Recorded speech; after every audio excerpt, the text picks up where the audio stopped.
Hello everyone, welcome to the 5 minute GK GS. दोस्तों, जैसे कि आप सभी जानते हैं कि हम लोग एडुटेरिया का जो नया मॉडल टेस्ट सीरीज आया हुआ है जिसमें टोटल 15 सेट हैं, उसी को हम लोग कवर कर रहे हैं और लास्ट सेट से हम लोग कवर कर रहे हैं। हम लोगों ने सेट नंबर 15, 14, 13 और 12 को ऑलरेडी कवर कर लिया था। आज इस वीडियो में हम लोग सेट नंबर 11 को कवर करने वाले हैं। दोस्तों, चैनल पर अगर आप नए हैं तो सब्सक्राइब कर लीजिए और बेल आइकन को प्रेस कर लीजिएगा ताकि रेगुलर वीडियो के नोटिफिकेशन आपको मिलते रहें। तो चलिए फ्रेंड्स, शुरू करते हैं। पहला क्वेश्चन देखिए कि ई पंचायत पुरस्कार 2020 में किस राज्य को प्रथम स्थान प्राप्त हुआ है। अगर आपको आंसर पता है तो कमेंट करके आप लोग आंसर बता सकते हैं। तो फ्रेंड्स, सही आंसर इसका हो जाएगा option number A, Himachal Pradesh को। ध्यान रखिएगा, इंपॉर्टेंट क्वेश्चन है, आपके एग्जाम में पूछा जा सकता है। दूसरा क्वेश्चन है कि किस राज्य सरकार ने कोविड-19 को लेकर के प्रोजेक्ट प्लेटिना की शुरुआत की है। तो देखिए, महाराष्ट्र सरकार ने कोविड-19 के लिए सबसे बड़ा प्लाज्मा थेरेपी परीक्षण शुरू किया है जिसे प्रोजेक्ट प्लेटिना नाम दिया गया है। सही आंसर ऑप्शन नंबर बी हो जाएगा, महाराष्ट्र। नेक्स्ट क्वेश्चन है कि भारत का पहला जीवित पाक कला संग्रहालय किस राज्य में स्थापित किया जाएगा। तो फ्रेंड्स, मैंने कई बार बताया है कि जिस क्वेश्चन में पहला या पहली लग जाए वह अपने आप में इम्पॉर्टेंट हो जाता है। तो देखिए, भारत का पहला जीवित पाक कला संग्रहालय जो है यह कर्नाटक में स्थापित किया जाएगा। Option number A right answer इसका हो जाएगा। उसके बाद है फसलों के नुकसान होने पर किसानों को मुआवजा देने हेतु किसान सहाय योजना किस राज्य सरकार के द्वारा शुरू की गई है। तो यह योजना जो है गुजरात सरकार के द्वारा शुरू की गई है। Option number C right answer इसका हो जाएगा। नेक्स्ट क्वेश्चन है कि मैन बुकर अंतर्राष्ट्रीय पुरस्कार 2020 निम्न में से किससे प्रदान किया गया है। तो देखिए, मैन बुकर अंतर्राष्ट्रीय पुरस्कार 2020 जो है यह दिया गया है मारिके लुकस रिजनेवेल्ड को। ये कहाँ की हैं? नीदरलैंड की हैं, ध्यान रखिएगा। और इनकी पुस्तक द डिस्कम्फर्ट ऑफ इवनिंग के लिए यह पुरस्कार दिया गया है। नेक्स्ट क्वेश्चन है कि किस राज्य की मशहूर मिर्च खोला मिर्च को जीआई टैग प्रदान किया गया है। तो खोला चिली और हर्मल चिली, याद रखिएगा, खोला चिली और हर्मल चिली या फिर हर्मल मिर्च, यह जो है गोवा का मशहूर मिर्च है। Option number C right answer इसका हो जाएगा। नेक्स्ट क्वेश्चन देखिए, 7वां क्वेश्चन है कि मलाबार नौसैनिक अभ्यास भारत और किन देशों की नौसेनाओं के बीच आयोजित हुआ है। तो देखिए, मलाबार जो है यह भारत, अमेरिका, जापान और ऑस्ट्रेलिया की नौसेनाओं के बीच का एक संयुक्त सैन्य अभ्यास है। Right answer option number D हो जाएगा। अगला क्वेश्चन है हमारा कि खनन क्षेत्र में अनुसंधान और विकास को बढ़ावा देने के लिए किस पोर्टल की शुरुआत की गई है। तो फ्रेंड्स, इस पोर्टल का नाम है सत्यभामा पोर्टल। ध्यान रखिएगा, सत्यभामा पोर्टल। इसका उद्देश्य खनन क्षेत्र में डिजिटल प्रौद्योगिकी की भूमिका को बढ़ावा देने तथा नए अनुसंधानों हेतु वैज्ञानिकों को प्रोत्साहन करना है। उसके बाद है आर्थिक समीक्षा 2019-20 के अनुसार भारत का राजकोषीय घाटा जीडीपी का कितना प्रतिशत है। तो फ्रेंड्स, यह है 3.3%, याद रखिएगा, 3.3%। नेक्स्ट क्वेश्चन हमारा कि बजट 2020-21 के अनुसार भारत सरकार का कर्ज जीडीपी का कितना प्रतिशत है। तो सही आंसर इसका हो जाएगा 48.70%। इंपॉर्टेंट है, ध्यान रखना है आपको। भारत वन स्थिति रिपोर्ट 2019 के अनुसार न्यूनतम वनावरण वाला बिहार का जिला कौन सा है। तो फ्रेंड्स, ये जिला है शेखपुरा। ऑप्शन नंबर बी, माफ कीजिएगा, जहानाबाद। राइट आंसर इसका ऑप्शन नंबर ए हो जाएगा, जहानाबाद। ठीक है, चलिए नेक्स्ट क्वेश्चन देखिए। अगला क्वेश्चन है कि किस देश ने जर्मनी 2021 में guided multi launch rocket system फतह 1 का सफल परीक्षण किया है। तो फतह 1 जो है फ्रेंड्स यह पाकिस्तान का है। Option number B right answer इसका हो जाएगा। ध्यान रखिएगा, पाकिस्तान का है, इसलिए इंपॉर्टेंट भी है। आईपीएल 2020 में सर्वाधिक मूल्यवान खिलाड़ी के रूप में किसे चयनित किया गया है। तो आईपीएल 2020 यह आईपीएल का 13वां संस्करण था। कई बार मैंने आपको बताया है, ध्यान रखना आपको। और सर्वाधिक मूल्यवान खिलाड़ी जो हैं यह जोफ्रा आर्चर, जो कि राजस्थान रॉयल्स के लिए चयनित किया गया है इनको। Option number C right answer इसका हो जाएगा। अगला क्वेश्चन देखिएगा। अगला क्वेश्चन है कि भारत ने किस शहर के अंतर्राष्ट्रीय हवाई अड्डे पर सबसे पहले कोविड-19 परीक्षण की सुविधा प्रारंभ की। तो फ्रेंड्स, ये हवाई अड्डा जो है यह है इंदिरा गांधी अंतर्राष्ट्रीय हवाई अड्डा, यानी कि option number B Delhi correct answer इसका हो जाएगा। उसके बाद देखिए, भारत अमेरिका के बीच तीसरे 2+2 वार्ता सैन्य समझौता का नाम है। तो फ्रेंड्स, इसका नाम है BECA। ऑप्शन नंबर इसका डी जो है राइट आंसर हो जाएगा, ध्यान रखिएगा। नेक्स्ट क्वेश्चन हमारा है कि बिहार विधानसभा चुनाव 2020 में प्रत्याशियों की अधिकतम खर्च की सीमा में कितने प्रतिशत की वृद्धि की गई है? तो 10% की वृद्धि की गई है। ठीक है, ध्यान रखिएगा कितने, 10% की। पहले जो थी 2014 में यह 28 लाख थी। कितनी थी? 28 लाख, जो कि अब 2020 में बढ़ा करके 30,80,000 कर दिया गया, 30,80,000। ठीक है, ध्यान रखिएगा। नेक्स्ट क्वेश्चन देखिए कि रक्षा क्षेत्र में विदेशी निवेशकों को आकर्षित करने हेतु भारत सरकार ने रक्षा क्षेत्र में स्वचालित मार्ग के तहत कितने प्रतिशत एफडीआई को मंजूरी दी है? तो फ्रेंड्स करेक्ट आंसर इसका हो जाएगा 74%। Option number A right answer हो जाएगा। फ्रेंड्स इससे पहले हम लोगों ने set number 15, set number 14, set number 13 और सेट नंबर 12 को कवर किया हुआ है। तो अगर आपने नहीं देखा है तो देख लीजिएगा, लिंक डिस्क्रिप्शन में आपको मिल जाएगा। हरिथा हरम कार्यक्रम की शुरुआत किस राज्य ने किया है? तो फ्रेंड्स ये किया है तेलंगाना ने। ध्यान रखिएगा किसने किया है? तेलंगाना ने। सही आंसर ऑप्शन नंबर इसका बी हो जाएगा। उसके बाद अगला क्वेश्चन है कि how to be a writer पुस्तक के लेखक कौन है? तो इस पुस्तक के लेखक है Ruskin Bond. Option number B right answer हो जाएगा। याद रखिएगा इंपॉर्टेंट क्वेश्चन है। उसके बाद नेक्स्ट क्वेश्चन है कि प्रवासी भारतीय दिवस कब मनाया जाता है? तो आप सभी को पता है कि प्रतिवर्ष 9 जनवरी के दिन प्रवासी भारतीय दिवस मनाया जाता है। Right answer option number A हो जाएगा। उसके बाद देखिए श्री राम जन्मभूमि तीर्थ क्षेत्र ट्रस्ट में कितने सदस्य अनिवार्य रूप में दलित समाज के होंगे? तो फ्रेंड्स ये कितने होंगे? 1 होंगे। Right answer option number A हो जाएगा। ठीक है, टोटल 15 सदस्य होंगे जिसमें से 1 सदस्य दलित समाज से होगा। नेक्स्ट क्वेश्चन देखिए कि फिट इंडिया मूवमेंट का ब्रांड एम्बेसडर किसे बनाया गया है? तो ये बनाया गया है किसको? कुलदीप हांडू को। ठीक है, याद रखिएगा कुलदीप हांडू को इसका ब्रांड एम्बेसडर बनाया गया है। डिजिटल इंडिया का अंकित फाड़िया हैं। ध्यान रखिएगा डिजिटल इंडिया का अंकित फाड़िया हैं। उसके बाद देखिए पर्यावरण प्रदर्शन सूचकांक 2020 में भारत का स्थान क्या था? तो भारत का स्थान 168वां था। Option number A right answer इसका हो जाएगा। ध्यान रखिएगा। ठीक है, और इसमें प्रथम स्थान पर डेनमार्क रहा है। नेक्स्ट क्वेश्चन हमारा है क्वेश्चन नंबर 24 नंबर देखिए कि दुनिया का सबसे ऊंचा रेलवे पुल कहाँ बनाया जा रहा है? तो फ्रेंड्स ये बनाया जा रहा है मणिपुर में। Option number B right answer हो जाएगा। ध्यान रखिएगा इस पुल को पियर ब्रिज का नाम दिया गया है। क्या? Pier bridge. ठीक है, चलिए। और किस नदी पर बनाया जा रहा है? तो ईजाई नदी पर। नदी भी ध्यान रखना है, ईजाई नदी पर। उसके बाद अगला क्वेश्चन है हमारा कि film and television institute of India के अध्यक्ष कौन बने हैं?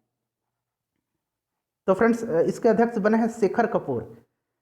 उसके बाद अगर बात करें नेशनल स्कूल ऑफ ड्रामा का तो ये परेश रावल बने हैं। ठीक है, ध्यान रखिएगा। उसके बाद देखिए 2011 के जनगणना के अनुसार न्यूनतम दशकीय वृद्धि दर वाला केंद्र शासित प्रदेश कौन सा है?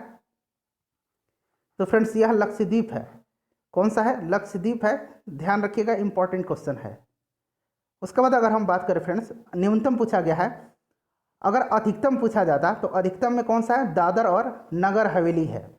नेक्स्ट क्वेश्चन देखिएगा कि कांगसावती परियोजना निम्नलिखित में से किस राज्य में स्थित है?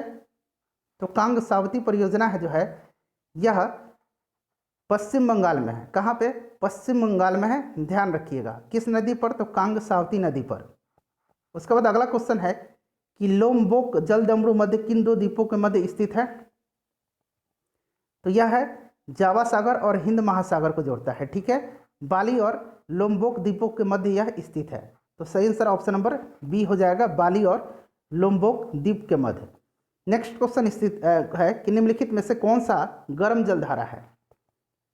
तो देखिए गर्म जलधारा जो है इसमें से ब्राजील जलधारा है। ठीक है, याद रखिएगा यह अटलांटिक महासागर की गर्म जलधारा है। वहीं बात करें लेब्राडोर, कनारी, फॉकलैंड जो है यह अटलांटिक महासागर की ठंडी जलधारा है। फॉकलैंड, लेब्राडोर और कनारी यह अटलांटिक महासागर की ठंडी जलधारा है और ब्राजील जो है यह अटलांटिक महासागर की गर्म जलधारा है। निम्नलिखित में से किस वन में शंकुधारी वृक्ष पाए जाते हैं? तो फ्रेंड्स यह पाए जाते हैं पर्वतीय वन में। ठीक है, ध्यान रखिएगा पर्वतीय वन में। टैगा वन की बात करें तो टैगा वन में फ्रेंड्स कोणधारी वृक्ष वाले सदाबहार वन पाए जाते हैं। इंपॉर्टेंट है, इनकी पत्तियां जो है नुकीली होती है। निम्नलिखित में से कौन सी सही सुमेलित नहीं है? तो देखिए इसमें से सही सुमेलित जो है ऑप्शन नंबर डी। ये देखिए काल गुरली खान जो है यह बॉक्साइट के लिए नहीं है, यह सोने की खान है और ऑस्ट्रेलिया में है। कहाँ? ऑस्ट्रेलिया में। अगला क्वेश्चन हमारा है कि नमकीन क्षेत्र में पाई जाने वाली वनस्पति को निम्नलिखित में से किस नाम से जाना जाता है। तो फ्रेंड्स इनको किस नाम से जाना जाता है, हैलोफाइट के नाम से। ठीक है, ध्यान रखिएगा लिथोफाइट, ध्यान रखिएगा लिथोफाइट जो है यह कड़ी चट्टानों में उगने वाली वनस्पति को कहा जाता है। मेसोफाइट जो है शीतोष्ण कटिबंध क्षेत्र की वनस्पति को कहा जाता है, और हाइड्रोफाइट जो है यह जल प्लावित क्षेत्रों की वनस्पति को कहा जाता है। निम्नलिखित में से कौन सा सही सुमेलित है, तो सही आंसर हो जाएगा ऑप्शन नंबर डी, इनमें से सभी। ठीक है, पेरिनीज पर्वत फ्रांस और स्पेन के मध्य है, जूरा पर्वत फ्रांस और स्विट्जरलैंड के मध्य है, वासजेस पर्वत जो है यह फ्रांस और जर्मनी के मध्य है, तो ऑप्शन डी सभी जो है सुमेलित है। उसके बाद अगला क्वेश्चन देखिए कि भूमध्य सागर निम्नलिखित में से किस जल संधि के द्वारा अटलांटिक महासागर से जुड़ा है। तो आसान क्वेश्चन है, सही आंसर इसका हो जाएगा ऑप्शन नंबर ए, जिब्राल्टर जल संधि के द्वारा। ठीक है, ध्यान रखिएगा। उसके बाद देखिए अगला क्वेश्चन है कि दक्षिण पूर्व एशिया के निम्नलिखित देशों में से कौन सा एक भूमि परिबद्ध यानी कि लैंड लॉक्ड देश है। फ्रेंड्स जहाँ एक्सप्लेनेशन की आवश्यकता होगी वहाँ मैं आपको डिटेल में एक्सप्लेन करके बता दूंगा। तो राइट आंसर इसका हो जाएगा ऑप्शन नंबर डी, लाओस। ठीक है, ध्यान रखिएगा, लाओस। अगला क्वेश्चन हमारा है कि इनमें से कौन सी ऋतु भारत में सर्वाधिक चक्रवातीय गतिविधियों से संबंधित मौसम है। तो यह है शरद ऋतु, option number C right answer हो जाएगा। अक्टूबर से दिसंबर के मध्य आप देखते होंगे कि बंगाल की खाड़ी में चक्रवातीय तूफान आते रहते हैं। ठीक है, चलिए नेक्स्ट क्वेश्चन देखिए कि जैव आवर्धन से क्या तात्पर्य है। तो सही आंसर है उत्तरोत्तर पोषण स्तर में जीवों में पीड़कनाशियों की मात्रा का बढ़ना, option number B right answer इसका हो जाएगा। ठीक है, ध्यान रखिएगा। नेक्स्ट क्वेश्चन देखिए, सूची 1 को सूची 2 से सुमेलित करना है। तो देखिए फ्रेंड्स ईईजी, ईईजी यह जो है किससे संबंधित है, मस्तिष्क के, ईसीजी हृदय से, ईओजी जो है यह आँख से, और ईएमजी जो है यह मांसपेशी से। तो राइट आंसर इसका क्या हो जाएगा, right answer option number A हो जाएगा। ठीक है, ये बिल्कुल सीक्वेंस में है, ए का 1, बी का 2, सी का 3 और 4 डी का 4। अगला क्वेश्चन है कि निम्न में से किसमें पित्ताशय नहीं होता है। तो देखिए पित्ताशय जो है यह चूहा में नहीं होता है। ध्यान रखिएगा, अधिकतर रीढ़ की हड्डी वाले पशुओं में पित्ताशय होते हैं, परंतु घोड़ा, चूहा इनमें जो है पित्ताशय नहीं होता है, यह एक अपवाद है। ठीक है, चलिए नेक्स्ट क्वेश्चन देखिएगा कि तना काट आमतौर से किसके प्रवर्धन के लिए प्रयोग किया जाता है। तो तना काट जो है यह शुगर केन के लिए यानी कि गन्ना के लिए। ठीक है, याद रखिएगा। नेक्स्ट क्वेश्चन हमारा है क्वेश्चन नंबर 41 कि कुनैन जो मलेरिया के लिए एक प्रमुख औषधि है वह किससे प्राप्त होती है। तो कुनैन जो है यह प्राप्त किससे होती है। तो ध्यान रखिएगा, यह जो है आवर्तबीजी पादप से प्राप्त होती है। ठीक है, कुनैन मलेरिया के उपचार के लिए एक प्रमुख औषधि है जिसे सिनकोना नामक पौधे के छाल से प्राप्त किया जाता है। किससे, सिनकोना नामक पौधे के छाल से। इंपॉर्टेंट है, पूछा जाता है तो ये नाम आपको ध्यान रखना है। उसके बाद अगला क्वेश्चन है कि निम्नलिखित में से मानव शरीर की सबसे छोटी हड्डी कौन सी है। तो सबसे छोटी हड्डी जो है स्टेपिस है, option number C right answer हो जाएगा, और यह कान की हड्डी है। ध्यान रखिएगा। ठीक है, सबसे बड़ी हड्डी फीमर है, ऑप्शन नंबर बी में देख रहे हैं फीमर, यह जांघ की हड्डी है। उसके बाद अगला क्वेश्चन है कि पित्ताशय में उपस्थित पथरी निम्नलिखित में से किसका पाचन प्रभावित करता है। तो यह जो है वसा के पाचन को प्रभावित करता है, option number B right answer इसका हो जाएगा। ठीक है, ध्यान रखिएगा। अगला क्वेश्चन है कि पौधे में लचीलेपन निम्नलिखित में से किस अस्थायी ऊतक के कारण होता है। तो फ्रेंड्स यह होता है कोलेनकाइमा के कारण, option number C right answer हो जाएगा, कोलेनकाइमा के कारण होता है। अगला क्वेश्चन है कि निम्नलिखित कथनों में से कौन सा कथन सही है। तो एक एक करके दोनों कथन को पढ़ लीजिए। सही कथन जो है इनमें से दोनों कथन जो है सही है। ठीक है, ए भी सही है और बी भी सही है, तो दोनों कथन जो है इसमें से सही हो जाएगा, ऑप्शन नंबर सी इसका राइट आंसर हो जाएगा। अगला क्वेश्चन है फ्रेंड्स हमारा कि जंतु जगत का सबसे बड़ा संघ कौन सा है। तो ये संघ है Arthropoda, option number B right answer हो जाएगा। आर्थ्रोपोडा जो है यह सबसे बड़ा संघ है और इसमें जो है खुला परिसंचरण तंत्र पाया जाता है। आर्थ्रोपोड के अंतर्गत क्या क्या आते हैं, केकड़ा आता है, मच्छर आता है, झींगा आता है, तेलचट्टा आता है। नेक्स्ट क्वेश्चन देखिए कि परमाणु नाभिक के अवयव हैं। तो सही आंसर हो जाएगा इसका प्रोटॉन और न्यूट्रॉन। नाभिक में क्या होते हैं, प्रोटॉन और न्यूट्रॉन होते हैं। उसके बाद अगला क्वेश्चन है कि परमाणु के कक्षों को भरने का क्रम किस सिद्धांत के द्वारा नियंत्रित होता है। तो यह होता है ऑफ अबाउ प्रिंसिपल के आधार पर, आप सभी को पता है, ऑफ अबाउ सिद्धांत के आधार पर।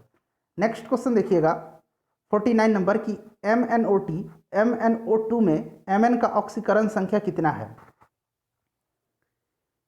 तो सही आंसर इसका क्या हो जाएगा? 4 हो जाएगा। राइट आंसर इसका 4 हो जाएगा।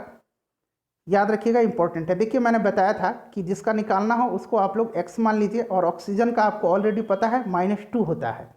ठीक है, कितना होता है? -2 होता है। तो -2 और ऑक्सीजन कितना है? 2 है, इक्वल टू 0। तो ये कितना हो जाएगा? x इक्वल टू -4 हो जाएगा। ये 4 को उधर भेजिएगा तो प्लस में चला जाएगा, तो x इक्वल टू 4 हो जाएगा। राइट आंसर 4 हो जाएगा। इनमें से कौन पोटेशियम का अयस्क नहीं है? तो देखिए फ्रेंड्स, पोटेशियम का अयस्क जो है क्रायोलाइट इसमें से नहीं है। क्रायोलाइट नहीं है। क्रायोलाइट जो है यह सोडियम का अयस्क है। उसके बाद देखिए किस धातु से बनाई मिश्र धातु को हवाई जहाज तथा रेल के डिब्बे के पुर्जे में काम में लिया जाता है? तो राइट आंसर हो जाएगा एल्युमिनियम। एल्युमिनियम, ध्यान रखिएगा। निम्नलिखित में से किसमें कार्बन की मात्रा अधिकतम होता है? तो फ्रेंड्स, कार्बन की मात्रा सबसे ज़्यादा जो होता है यह ढलवा लोहा में होता है। ढलवा लोहा में 3.5% से लेकर के 4% तक होता है। ठीक है, ध्यान रखिएगा। उसके बाद पिटवा लोहा में उससे कम होता है, स्टील में उससे कम होता है, और मिश्र धातु में, जो मिश्र धातु स्टील है, इसमें सबसे कम होता है। गोताखोरों के सांस लेने संबंधी क्रिया में उपयोग की जाने वाली गैसें कौन सी हैं? तो फ्रेंड्स, यह गैस हीलियम और ऑक्सीजन का मिश्रण होता है। हीलियम और ऑक्सीजन का मिश्रण। तो देखिए ऑप्शन नंबर बी इसका राइट आंसर हो जाएगा।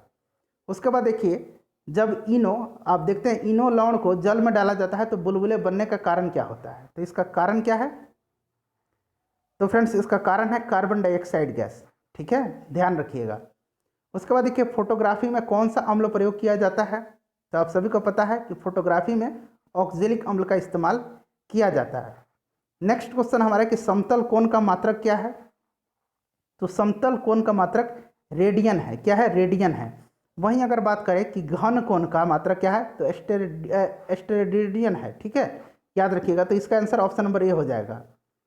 अगला क्वेश्चन है कि किसी तरल की सांद्रता का मापन करने वाला यंत्र क्या कहलाता है? तो इसका नाम क्या है? विस्कोमीटर है। क्या है फ्रेंड्स? विस्कोमीटर है, ध्यान रखिएगा, इंपॉर्टेंट है। चलिए, और ये विंड वेन जो है, विंड नाम ही से ही पता चल रहा है, इससे क्या होता है? तो इससे पवन की दिशा मापा जाता है। रेडियोमीटर से विकिरण द्वारा प्राप्त ऊर्जा मापक यंत्र है। यह जायरोस्कोप क्या है? तो यह कोणीय वेग का मापक यंत्र है। नेक्स्ट क्वेश्चन है कि प्रकाश वैद्युत प्रभाव के आविष्कारकर्ता कौन है? तो ये है हेनरिक हर्ट्ज। ठीक है, ऑप्शन नंबर याद रखिएगा ए राइट आंसर हो जाएगा, हेनरिक हर्ट्ज। नेक्स्ट क्वेश्चन देखिए कि रेडियोधर्मी पदार्थ उत्सर्जित करते हैं। तो ये अल्फा, बीटा और गामा तीनों उत्सर्जित करते हैं। Option number D right answer इसका हो जाएगा। 60 नंबर क्वेश्चन देखिए कि किसी अर्धचालक को प्रतिरोध गर्म करने पर उसके प्रतिरोध पर क्या प्रभाव पड़ता है? तो देखिए, अर्धचालक को गर्म करने पर जो है उसकी प्रतिरोधकता बढ़ती है। क्या होती है? प्रतिरोधकता उसका बढ़ता है। ऑप्शन नंबर बी इसका राइट आंसर। एक नंबर घटता है। एक मिनट रुक जाइए, क्या क्वेश्चन कर रहा है कि किसी अर्धचालक को प्रतिरोध गर्म करने पर उसके प्रतिरोधकता पर क्या प्रभाव पड़ता है? तो देखिए, प्रतिरोधकता जो है अर्धचालक की विद्युत प्रतिरोधकता चालकों से अधिक होता है, परंतु कुचालकों की कम होती है। ठीक है, समान ताप पर अर्धचालक की प्रतिरोधकता जो है क्या होता है? 10⁻² ओम से लेकर के 1 ओम के बीच होता है। ताप बढ़ने पर अर्धचालक का प्रतिरोध घटता है। तो right answer option number A हो जाएगा। ध्वनि का वेग अधिकतम होता है। तो आप सभी को पता है ध्वनि का वेग जो है अधिकतम होता है धातु में। ठोस में, निर्वात में ध्वनि जो है ट्रेवल नहीं करता है। नेक्स्ट क्वेश्चन देखिएगा कि सर्वाधिक जैव विविधता पाई जाती है। तो फ्रेंड्स, ये पाई जाती है उष्णकटिबंधीय वर्षा वन में। बार बार पूछा जाता है, इंपॉर्टेंट क्वेश्चन है, ध्यान रखिएगा इसको। वीडियो को लाइक और शेयर जरूर कर दीजिएगा फ्रेंड्स, आपकी सहयोग की हमें आवश्यकता है। निम्न में से कौन एक वैश्विक तापन के लिए उत्तरदायी नहीं है? तो सही आंसर हो जाएगा ऑर्गन।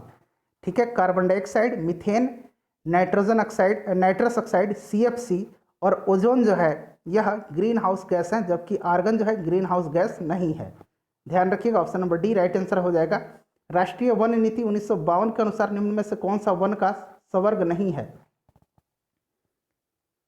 तो करेक्ट आंसर हो जाएगा राष्ट्रीय उद्यान। ऑप्शन नंबर बी इसका राइट आंसर हो जाएगा। देखिए, राष्ट्रीय वन नीति 1952 के अनुसार वनों को निम्न रूप में वर्गीकृत किया गया है। ये रूप कौन कौन से हैं? संरक्षित वन, राष्ट्रीय वन, ग्रामीण वन। ठीक है, चलिए नेक्स्ट क्वेश्चन है हमारा कि सबसे लंबा जीवित वृक्ष कौन सा है? तो फ्रेंड्स, यह सबसे लंबा जीवित वृक्ष है सिकोया, याद रखिएगा, इंपॉर्टेंट है।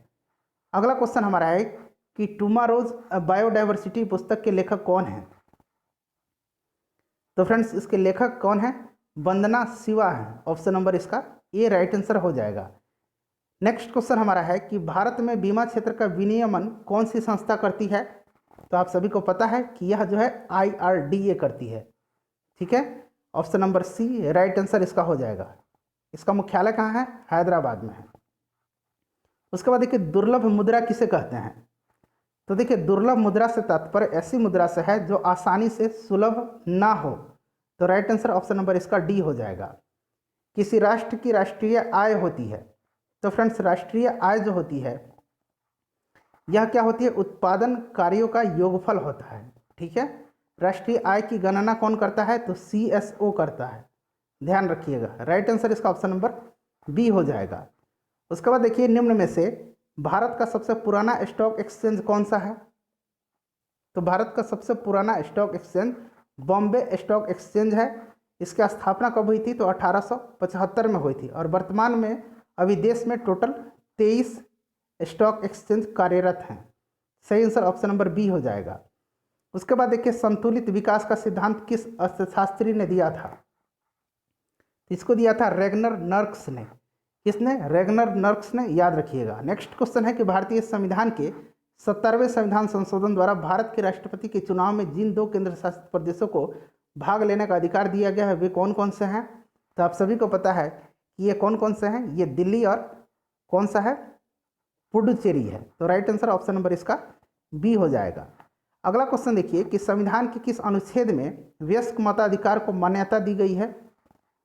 तो ये दिया गया है अनुच्छेद 326 के तहत। राइट आंसर ऑप्शन नंबर इसका सी हो जाएगा। अनुच्छेद 324 जो है यह निर्वाचन आयोग की गठन की इसमें बात कही गई है। उसके बाद देखिए, संविधान के अनुसार इसमें से राष्ट्रपति की विधायी शक्ति कौन सी है? तो देखिए, राष्ट्रपति की विधायी शक्ति की अगर बात करें तो इसमें से है संसद के सत्र का आहूत करना, उसके बाद संसद का सत्रावसान करना और अध्यादेश जारी करना। तो राइट आंसर इसका ऑप्शन नंबर डी हो जाएगा। ठीक है, ध्यान रखिएगा।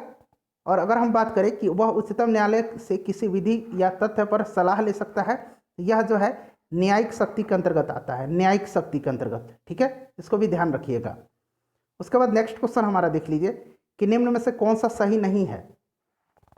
तो फ्रेंड्स, इसमें से सही जो है नहीं है, ग्राम पंचायत की बैठक प्रत्येक ग्राम में होती है, यह जो है सही नहीं है। ठीक है, ग्राम पंचायत के मुख्यालय में होती है बैठक, किसी ग्राम में नहीं होती है। उसके बाद देखिए, भारतीय संविधान का भाग 16 संबंधित है। तो भाग 16 जो है यह संबंधित है कुछ वर्गों के लिए विशेष उपबंधों से। राइट आंसर ऑप्शन नंबर इसका डी हो जाएगा। उसके बाद नेक्स्ट क्वेश्चन देखिएगा 77 नंबर कि निम्न में से कौन सा विषय समवर्ती सूची के अंतर्गत आता है? तो देखिए, समवर्ती सूची के अंतर्गत जो है जनसंख्या नियंत्रण, उसके बाद बात करें शिक्षा, आर्थिक तथा सामाजिक योजना आता है। तो राइट आंसर इसका ऑप्शन नंबर ए हो जाएगा, जनसंख्या नियंत्रण।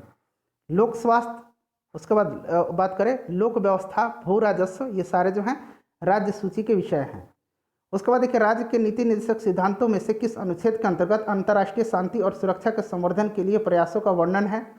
तो यह जो है आर्टिकल 51 में है। Option number B right answer हो जाएगा।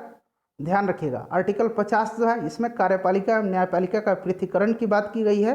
ध्यान रखिएगा, इंपॉर्टेंट है। नेक्स्ट क्वेश्चन देखिए कि भारतीय संविधान की प्रस्तावना में क्रमशः कितने प्रकार के न्याय, स्वतंत्रता, समानता एवं भातृत्व का उल्लेख है? तो यह है 3, 5, 2, 1 में। ठीक है, ऑप्शन नंबर इसका ए राइट आंसर हो जाएगा। उसके बाद अगला क्वेश्चन देखिए कि निम्नलिखित में से किसके संबंध में राज्यसभा का अनन्य अधिकार है? तो फ्रेंड्स, यह है एक नई अखिल भारतीय सेवा के सृजन हेतु संस्तुति करना। Option number C right answer इसका हो जाएगा। उसके बाद है हमारा अगला क्वेश्चन कि भारत के संविधान के किस भाग में हम नागरिकता से संबंधित प्रावधानों को पाते हैं? तो यह कौन सा भाग है? तो फ्रेंड्स, यह भाग 2 है। ठीक है, ध्यान रखिएगा, भाग 2 है। इंपॉर्टेंट है, आर्टिकल 5 से लेकर के 11 तक में इसका वर्णन किया गया है। उसके बाद नेक्स्ट क्वेश्चन है कि निम्नलिखित में से किसे भंग नहीं किया जा सकता है पर समाप्त किया जा सकता है? तो भंग नहीं किया जा सकता है विधान परिषद को, ठीक है, ध्यान रखिएगा, किसको? विधान परिषद को भंग नहीं किया जा सकता है, लेकिन इसको समाप्त किया जा सकता है। और समाप्त करने का प्रोसीजर जो है आप सभी को पता भी होगा। अकबर के साथ युद्ध करने वाली रानी दुर्गावती कहाँ की रानी थी? तो रानी दुर्गावती जो थी यह मंडला की रानी थी, ठीक है, कहाँ की? मंडला की, याद रखिएगा, ऑप्शन नंबर इसका सी राइट आंसर हो जाएगा। उसके बाद देखिए कि निम्नलिखित में से कौन सा युग्म सुमेलित है? तो देखिए इसमें से सही सुमेलित जो है ऑप्शन नंबर बी है, गुरु अर्जुन देव ने आदि ग्रंथ की इन्होंने रचना की थी, option number C right answer हो जाएगा, ध्यान रखिएगा। उसके बाद अगला क्वेश्चन है कि औरंगजेब की मृत्यु के समय मराठा नेतृत्व किसके हाथ में था? तो उस समय मराठा साम्राज्य का नेतृत्व ताराबाई के पास था, ठीक है, ध्यान रखिएगा, option number B right answer हो जाएगा। औरंगजेब की मृत्यु कब हुई थी? तो 1707 में हुई थी। नेक्स्ट क्वेश्चन देखिए कि सुरक्षा प्रकोष्ठ की नीति निम्नलिखित में से किस गवर्नर से संबंधित है? तो यह कौन गवर्नर जो है इसको लागू किया था? तो वारेन हेस्टिंग्स ने, ठीक है, वारेन हेस्टिंग्स राइट आंसर हो जाएगा, ऑप्शन नंबर डी। उसके बाद देखिए बिहार में 1857 की क्रांति का नेतृत्व किसने किया था? तो आप सभी को पता है कुंवर सिंह ने किया था। नेक्स्ट क्वेश्चन हमारा है कि सर जॉन मार्शल के अनुसार सिंधु घाटी सभ्यता का काल क्या था? तो फ्रेंड्स ये काल रहा था 3250 से लेकर के 2750 ईसा पूर्व, ऑप्शन नंबर बी सही आंसर इसका हो जाएगा। उसके बाद देखिए लिंग पूजा का स्पष्ट प्रमाण किस पुराण से में मिलता है? तो ये मत्स्य पुराण में मिलता है, option number A right answer हो जाएगा। यह सर्वाधिक प्रमाणिक पुराण इसको माना जाता है, ठीक है, ध्यान रखिएगा। 1857 की क्रांति का सरकारी इतिहासकार कौन था? तो ये थे S N. Sen, option number C right answer हो जाएगा। सुरेंद्र नाथ सेन उनका पूरा नाम है। 1857 की क्रांति को वी.डी. सावरकर ने भारत का पहला स्वतंत्रता संग्राम कहा था, ये भी आप ध्यान रखिएगा। उसके बाद देखिए पत्रकार के कर्तव्य का निर्वहन करने हेतु जेल जाने वाले प्रथम भारतीय कौन थे? तो ये भारतीय थे Bal Gangadhar Tilak, option number B right answer हो जाएगा। तिलक ने मराठी भाषा में मराठा दर्पण तथा केसरी नाम के 2 दैनिक अखबार इन्होंने शुरू किए थे। उसके बाद है कि किसने कहा था कि भारतीय राष्ट्रवाद ब्रिटिश राज का शिशु था? तो फ्रेंड्स ये कहा था आर कोपलैंड ने, option number C right answer इसका हो जाएगा। उसके बाद 93 नंबर देखिए कि भारत में न्यायिक संगठन की स्थापना किसने की? तो ये किया था लॉर्ड कॉर्नवालिस ने। किसने किया था? लॉर्ड कॉर्नवालिस ने, ध्यान रखिएगा, इंपॉर्टेंट है। नेक्स्ट क्वेश्चन है कि नेटिव मैरिज एक्ट को पारित कराने के में किसने महत्वपूर्ण भूमिका निभाई थी? तो ये निभाया था केशव चंद्र सेन ने, option number B right answer इसका हो जाएगा। यह एक्ट जो है 1872 में जो है लाया गया था। अगला क्वेश्चन है कि मद्रास महाजन सभा की स्थापना कब की गई थी? मोस्ट इंपॉर्टेंट क्वेश्चन है। तो इसकी स्थापना 1884 ईस्वी में किया गया था और इसके संस्थापक कौन है? जी सुब्रमण्यम अय्यर, ठीक है, ध्यान रखिएगा, 1884 में जी सुब्रमण्यम अय्यर इसके संस्थापक हैं। उसके बाद नेक्स्ट क्वेश्चन देखिए 96 नंबर है, किसी वस्तु को 24 रुपये में बेचने पर उतने प्रतिशत का लाभ होता है जितना कि उस वस्तु का क्रय मूल्य है। तो वस्तु का क्रय मूल्य ज्ञात करें। तो फ्रेंड्स इसका आंसर मैं आपको बता देता हूँ, 20 रुपये इसका आंसर हो जाएगा, ठीक है। उसके बाद नेक्स्ट क्वेश्चन देखिए कि एक आदमी 10% चक्रवृद्धि ब्याज पर 21,000 रुपये का ऋण लेता है। हर वर्ष के अंत में उसे बराबर कितनी राशि देनी पड़ेगी कि 2 वर्षों में ऋण का भुगतान हो जाए? तो सही आंसर इसका मैं बता देता हूँ, ऑप्शन नंबर बी हो जाएगा, ठीक है, 12,100 रुपया। उसके बाद देखिए किसी काम को 20 दिन में, बी 15 दिन में, सी 12 दिन में करता है। ये उस काम को कितने दिनों में समाप्त कर देगा यदि उसे एक दिन बी और अगले दिन सी के एकांतर क्रम में मदद करें? तो वह समाप्त कर देगा 8 दिन में। उसके बाद देखिए a + b = 7 है, a b = दिया हुआ है, तो a + bq का आपको मान निकालना है। तो कुछ भी नहीं करना है, आप फार्मूला पे पुट कर दीजिए, aq + bq का फार्मूला लिख दीजिए, ठीक है। क्या होता है? a + b का होल क्यूब हो जाएगा। उसके बाद -3ab × a + b होता है। अब यहाँ पे आपको a + b लिखना है और a × b का मान यहाँ ऑलरेडी दिया हुआ है, तो इसको निकाल लीजिए। सॉल्व करने के बाद 91 आंसर इसका आ जाएगा। 100 नंबर क्वेश्चन है कि 1 नेशन 1 राशन कार्ड योजना लागू करने वाला पहला राज्य संयुक्त रूप से कौन बना है? इंपॉर्टेंट क्वेश्चन है और आपको पता भी होगा। इसका आंसर आप हमें कमेंट बॉक्स में देकर के बताइएगा। फ्रेंड्स वीडियो कैसी लगी है यह भी आप बताइएगा और यहाँ रेगुलर आपको प्रैक्टिस सेट मिलेगा। मैं टोटल 15 सेट आपको कवर करवा दूंगा बाकी अगर आपने नहीं देखा है 15, 14, 13, 12 सेट, तो लिंक डिस्क्रिप्शन में मिल जाएगा। चैनल को सब्सक्राइब करके बेल आइकन को जरूर प्रेस कर लीजिएगा ताकि रेगुलर वीडियो की नोटिफिकेशन आपके पास पहुंच जाए। तो फ्रेंड्स, मिलते हैं नेक्स्ट वीडियो में। Thanks for watching.